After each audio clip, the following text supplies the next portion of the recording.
siala randu kwa ko biagangin kwa reshin pie oh ame dum du kwa salami ngaje mo shaka ngai ana rare ko bangaji siliu ke kuida peldir ka guara anje ben wijama kalperi jalama janana por Yesu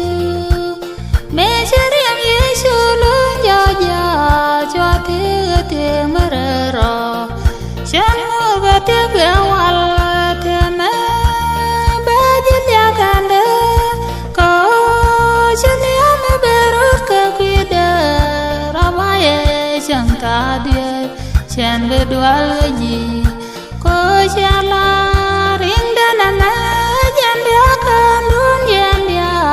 rambur marke Yesu biamame kelere misha puronya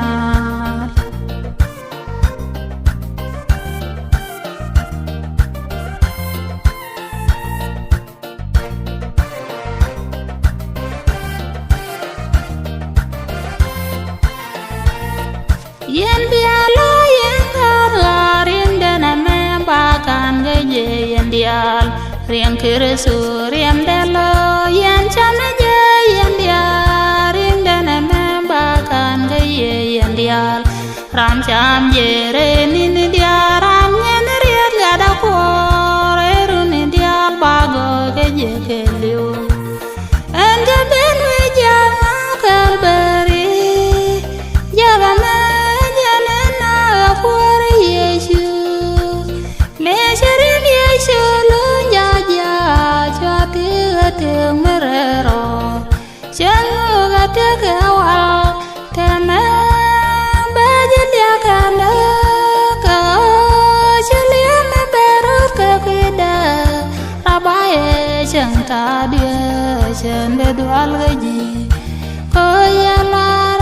ringdana me jan biakan jan dia rambur marke Yesu biamame kelere misha puronya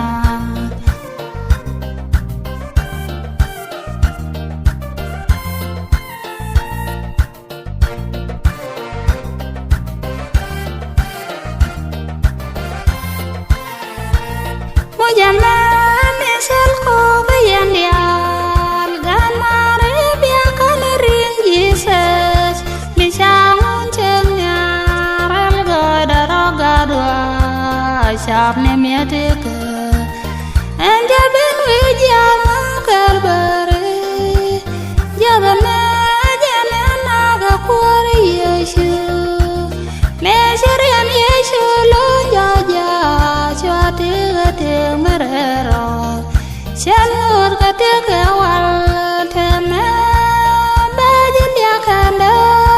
ko jeliam berut ke kuida